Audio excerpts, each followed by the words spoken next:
everyone. Apparently there's a little enthusiasm around this notion of legalized cannabis. When I drove by this morning, literally the lines were out the door to the street. And I think that really underscores the tremendous opportunity that we have in our city if we do it right. So thanks to Samir for his kind introduction and for the tireless work of all of our team in pulling this research fair together. Let me say that in Chicago, we are very lucky to have all of you and all of your energy. And I want to thank you for being here. As you know, over the past few months, my team and I have been working closely with state and community leaders to ensure recreational cannabis is not only successful in Chicago, but serves to uplift the economic life of our neighborhoods and residents, particularly those in Black and brown communities that have borne the brunt of the war on drugs. To use this new industry as a powerful tool to expand social equity as we work to rebuild and grow our neighborhoods. I want to thank a number of other people who are really responsible for making this opportunity possible. And it starts with, of course, Governor Pritzker and Representative Kelly Cassidy, State Senator Heather Stearns, and I call her the new pot czar, Toy Hutchinson.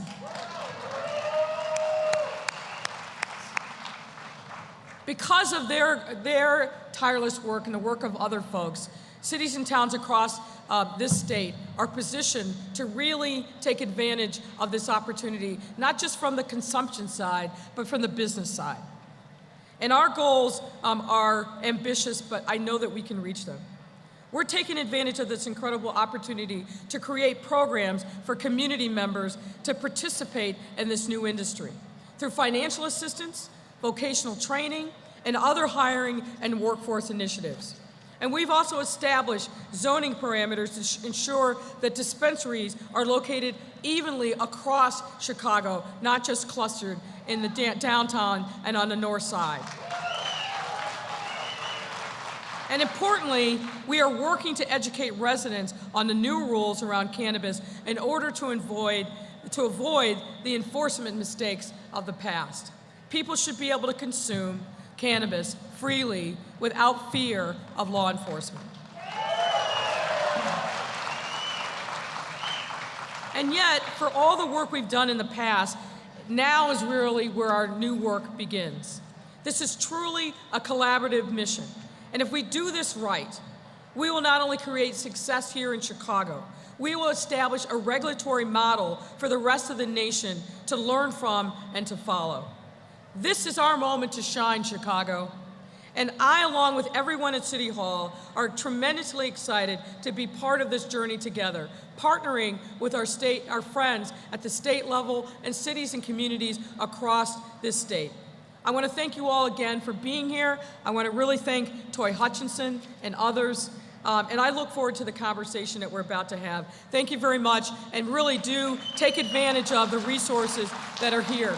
We're going to be here to support you and to support this industry to make sure that we create opportunity for everyone to be able to participate in this really exciting new market. Thanks very much.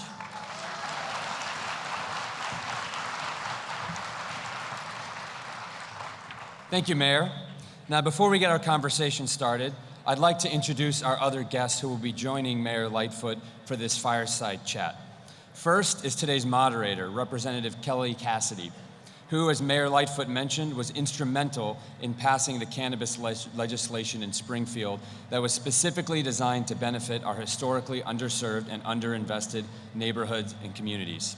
Second is Wanda James, founder and CEO of Simply Pure Dispensary based in Denver, Colorado. With her husband, we'll welcome them to the stage here. With her husband, Scott Dura, they became the first African Americans in the nation to own a dispensary, a cultivation facility, and an edibles company.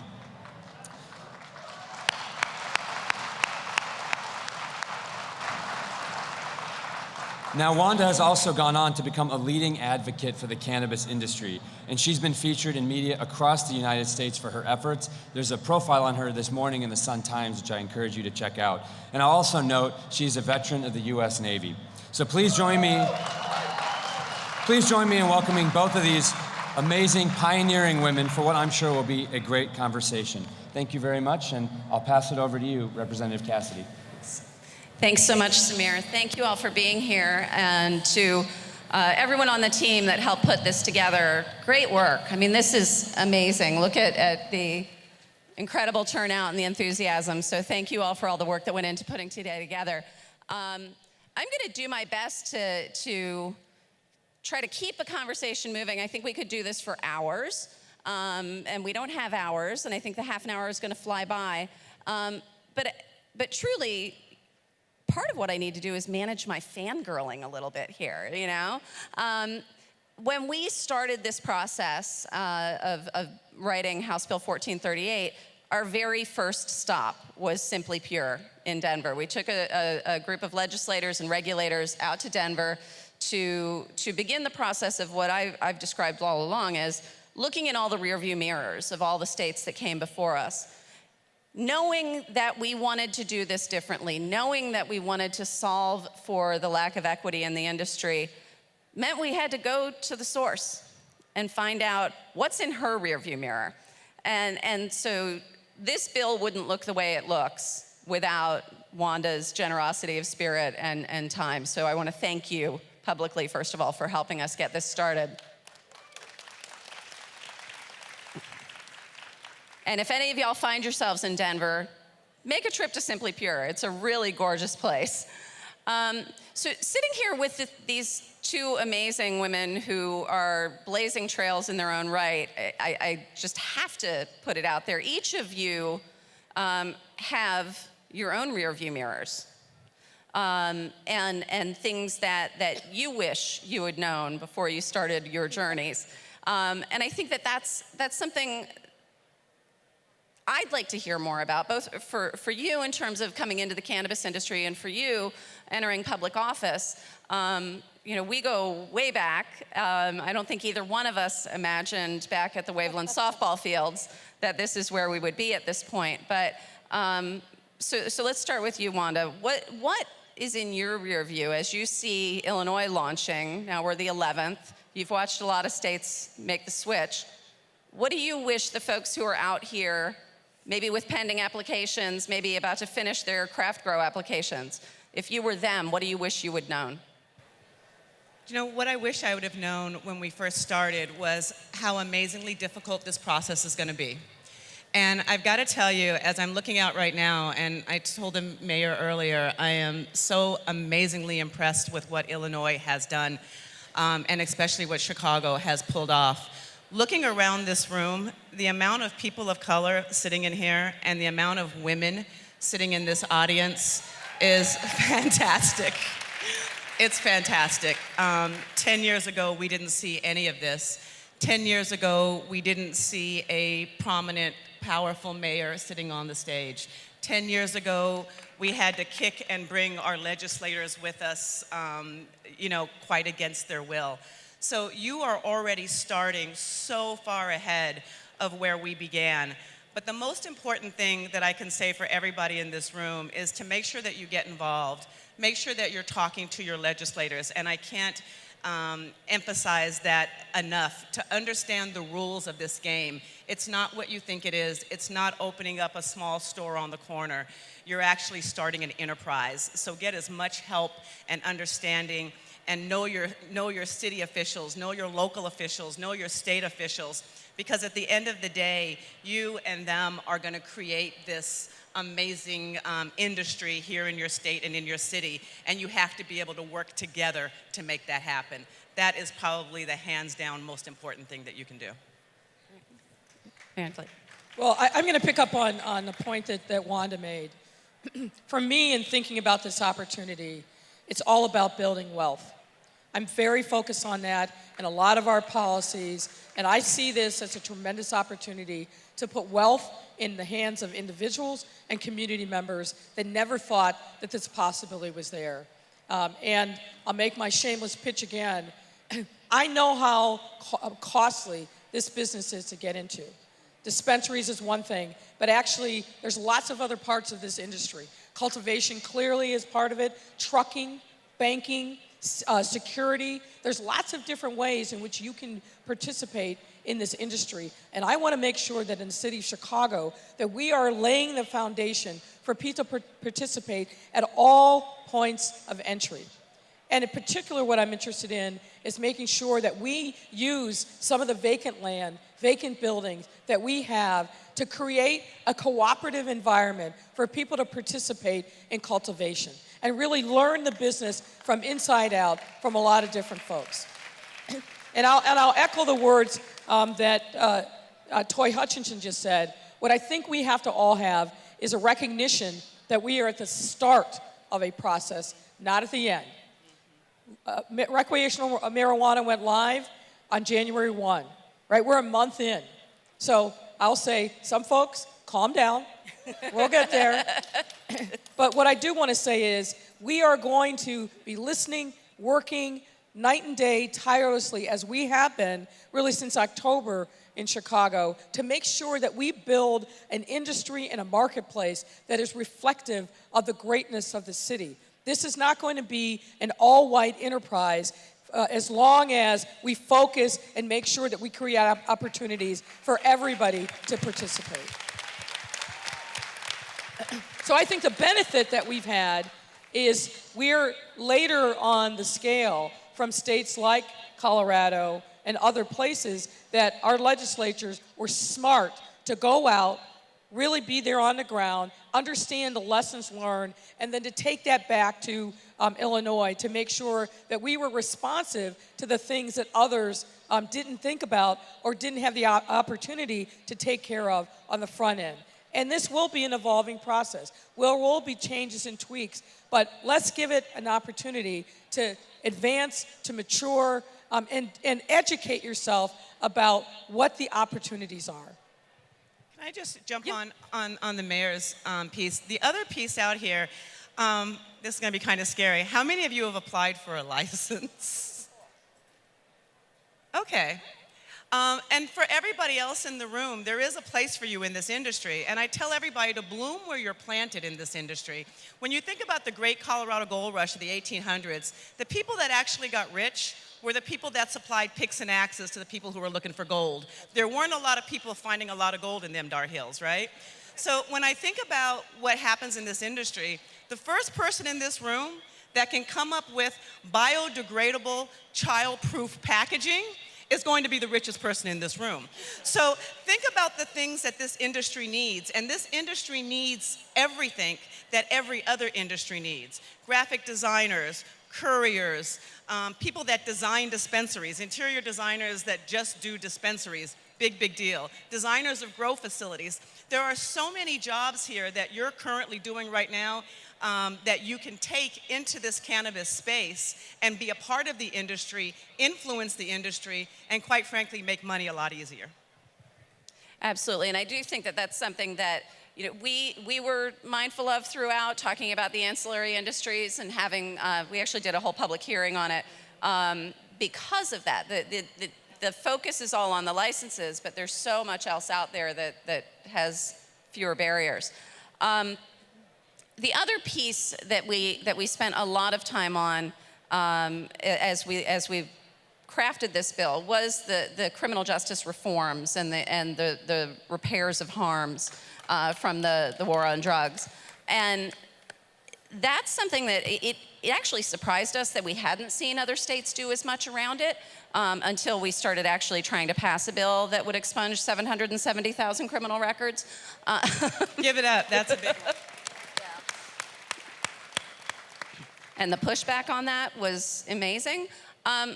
Something that the three of us have in common is a personal connection to the ways our country's justice system have impacted folks. And each of us have a sibling that has had an encounter or two with the criminal justice system. And Wanda, one of the first things you talked to us about was your brother when we came out to Denver.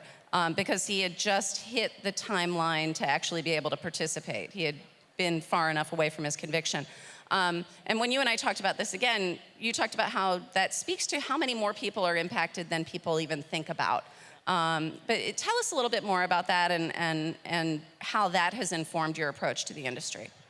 So one of the reasons why I'm involved in the cannabis space is having met my brother. We grew up differently. He grew up in South Dallas. My brother was arrested for 4 ounces of cannabis possession when he was 18 years old. That 4 ounces, and it was crazy because when I met him, he had told me he had just got out of prison. And my heart just sank because obviously if you just got out of prison, it means that you did something really bad. You know, you killed somebody, you hurt somebody, you did something really bad. And when he told me that it was for 4 ounces, I actually didn't believe him because where I went to school, the University of Colorado, which is a very, very white state, I have never known anybody to be arrested for cannabis. CUPD, University of Colorado Police Department, would walk past us as we were rolling joints on the steps of Libby Hall, and they would just tell us to put it away. Yo, you guys, put that away, put it away.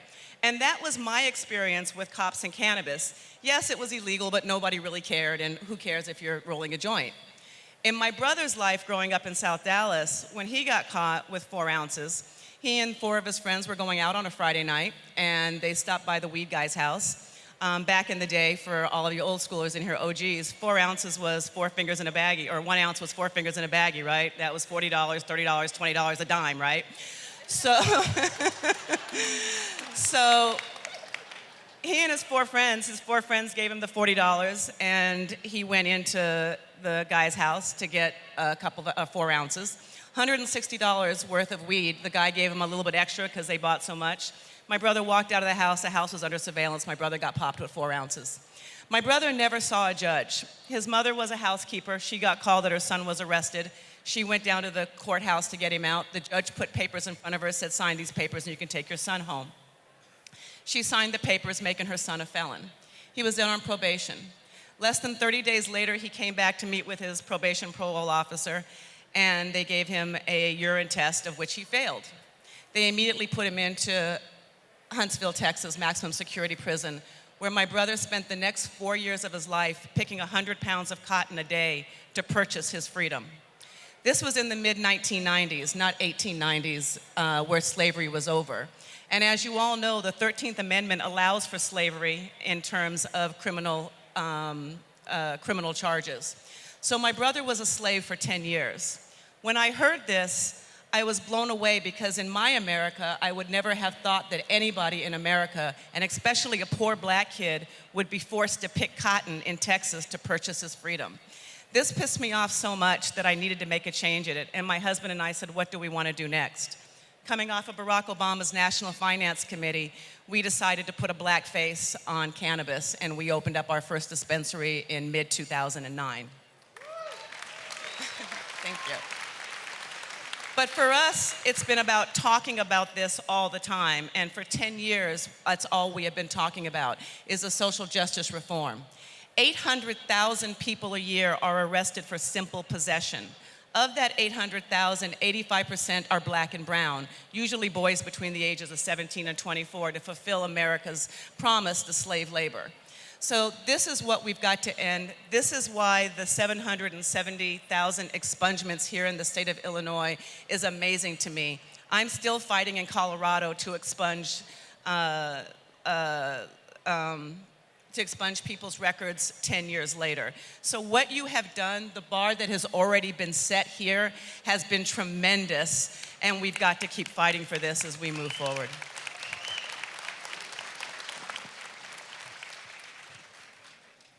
Well, that's a powerful story that is hard to follow. I think for me as mayor, it's much more complicated because I think of this in a much broader lens. Of course, we should not be arresting and demonizing people for simple possession. But what I also know is there are weed spots, for example, on the west side that are incredibly violent, where literally young men are picking up handguns and shooting and killing each other, fighting over the territory. They're very lucrative, a lot of cash flowing through them.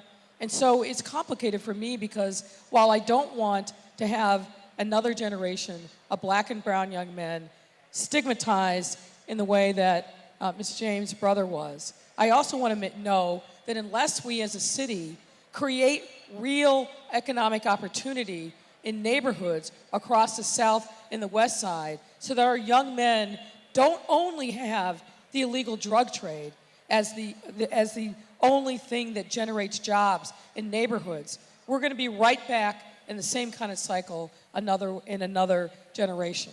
So for me, we have to be able to do multiple things at the same time. But fundamentally what it means is investing in the talent of our young people where they are in neighborhoods west of Ashland and south of Roosevelt Road, and creating real jobs and real opportunity to create vibrant and healthy neighborhoods so that the choices that our young people make are choices that set them on a path for success and not a path for tragedy. And we've got a long way to go to right these wrongs, but it's something that we have to focus on like a laser beam as an administration, as a state, as a county, and as the private sector to bring real opportunity into our neighborhoods.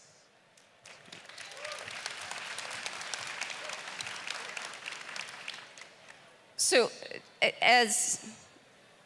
frankly, the reality here is you're both big firsts in your own arenas, and that comes with its own pressure.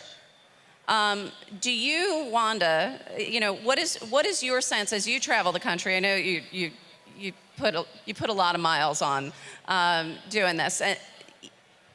What does it make you feel to be the first? Do you feel a certain do you feel a pressure to be this available? And where do you find that space to just enjoy your business? It's really funny. There was a young person that was interviewing me. She must have been 22 or 23 at one point, and she says, have you always dreamed of, owning a dispensary and selling cannabis? Has this been your dream? And I says, well, up until a decade ago, if I was doing this, I would have been a drug dealer, not a cannabis entrepreneur. So this was not something that I thought that I was going to be doing. And my husband and I didn't do it in the idea of being a first. As a matter of fact, I was quite surprised when that was brought up to us that we were the first. Now, let me be really clear here. We are not the first African Americans to sell cannabis. We are the first legally licensed by a state African Americans to be able to sell cannabis. My dispensary for my entire life has always been a black person, but that's a whole nother conversation. In doing this, I use that first title to be able to talk about this. To be able to, if this is the first thing that a reporter wants to hear about, that's great, but then it allows me to talk about the 800,000 people a year who are arrested. It allows me to talk about the idea that economically black and brown people are being left out of this process. It allows me to talk about the idea that we have a whole enterprise right now that can be wealth generating for generations of families that we're not understanding. So if that's the opportunity that I get by being first, to be able to open up the floodgates and to be able to see so many people of color and women and different nationalities sitting in front of us today in Chicago, then that first opportunity just to be able to get people's attention to speak about it really moves things forward for us. It's sad for me that we're still experiencing first in the new millennium, but I'm happy to be able to do this in a way that changes where we're at right now, because it must change. And just given the interest that is here, because I gotta tell you, 10 years ago, this is not what cannabis looked like. So, wow, this has been really impressive. Well, again, I will build on what Wanda just said. My background and experience being the first African American mayor, the first LGBTQ mayor of of the largest city in the country. Right, what that allows me to do is to bring a level of empathy, experience, and intentionality to the way in which we govern in this city. And it really drives what I try to live every day, which is to make sure that all of us are counted, that all of us are seen and heard, and the lived experience of people all over this city actually are reflected in the way that we govern. The way that we designate who matters, how we prioritize the distribution of scarce resources, how we create and open up opportunities for people in the city. Kelly asked a question earlier about the rearview mirror. When I look in the rearview mirror, what I want to see is all of you with happiness and smiles and success. I want to see our children locked arm in arm across every neighborhood in the city and not fearing what's going to happen to them when I leave their neighborhood. That's what I want to see, and I want to see them passing me by because we've created the kind of city where economic equity and inclusion is our mantra, and it's so baked into our DNA that long after anybody remembers that Lori Lightfoot was the mayor, we do this the right way because it's the right way to do it.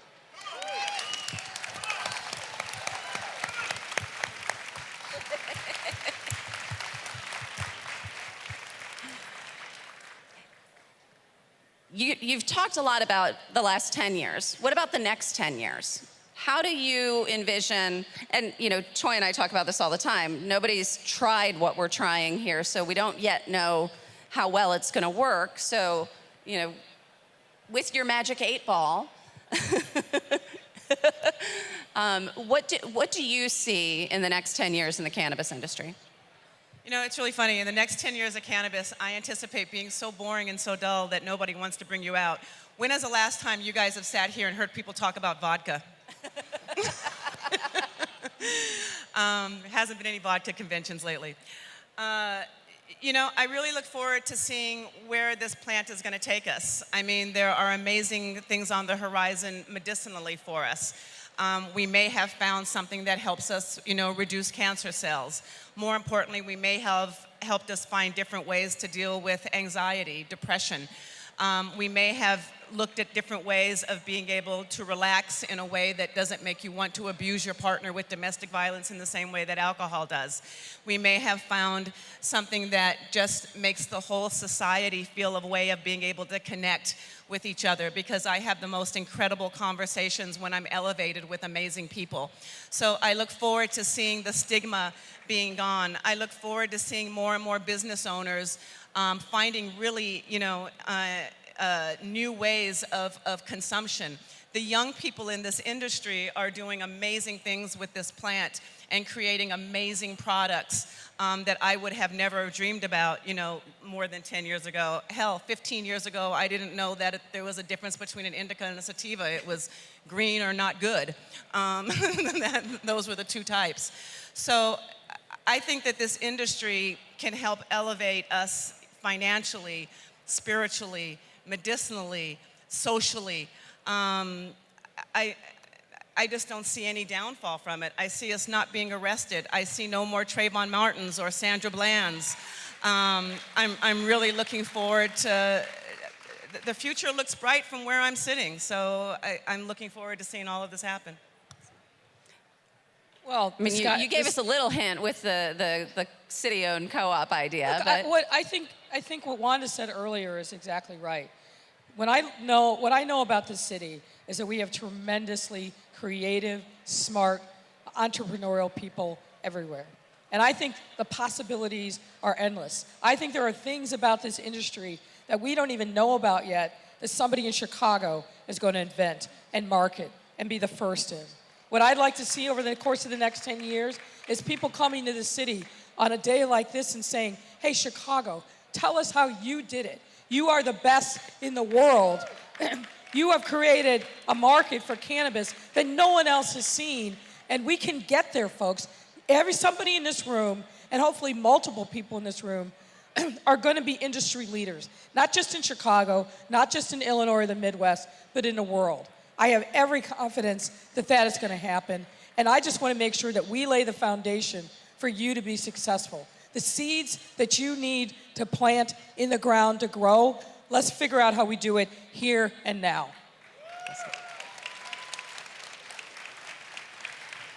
So I got the high sign that we're running out of time. So I just want to give you each an opportunity to share one last bit of wisdom. You all have an amazing opportunity with leadership that wants to see you grow. And I've got to tell you, that's very, very, very, very rare, that we don't see a lot of elected officials wanting to lead in the way that Chicago and Illinois is leading. So congratulations to you on that. Please take advantage of this industry. I also want to leave as well too, just the boomer generation and older women over the age of 45 are the fastest growing fastest growing users of cannabis in America. So ladies, it is never too late to do something new. I look forward to seeing more and more women involved in this industry, and I am beyond excited to see all of you out here today. This is really absolutely phenomenal. So take advantage of the opportunity that's sitting in front of you right now. What I would say is, the sky's the limit, and we're here to support you. We're here to do whatever we can to make sure that this industry is best in class in the city of Chicago. And you know, as Wanda said, really the possibilities are endless. There's lots of different ways in which you can get involved. I hope that the fair that you participate in today really spurs and clicks in your mind, hey, there's another thing that we can do. There's another angle that nobody has thought about. We're here to support you. We've got a lot of resources that are available. You know, as you hope you know, economic development and creating wealth are one of our top priorities. You got a great idea, bring it to us, and we'll do everything that we can to support you. So thank you very much for being here, and do consume safely.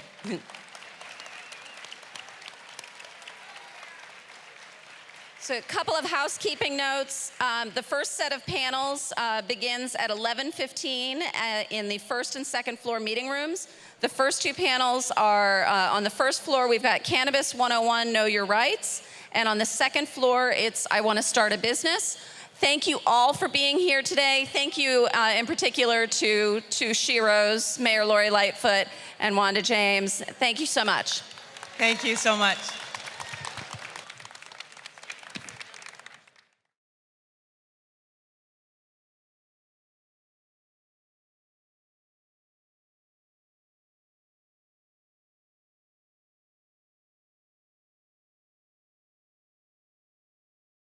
Thank you.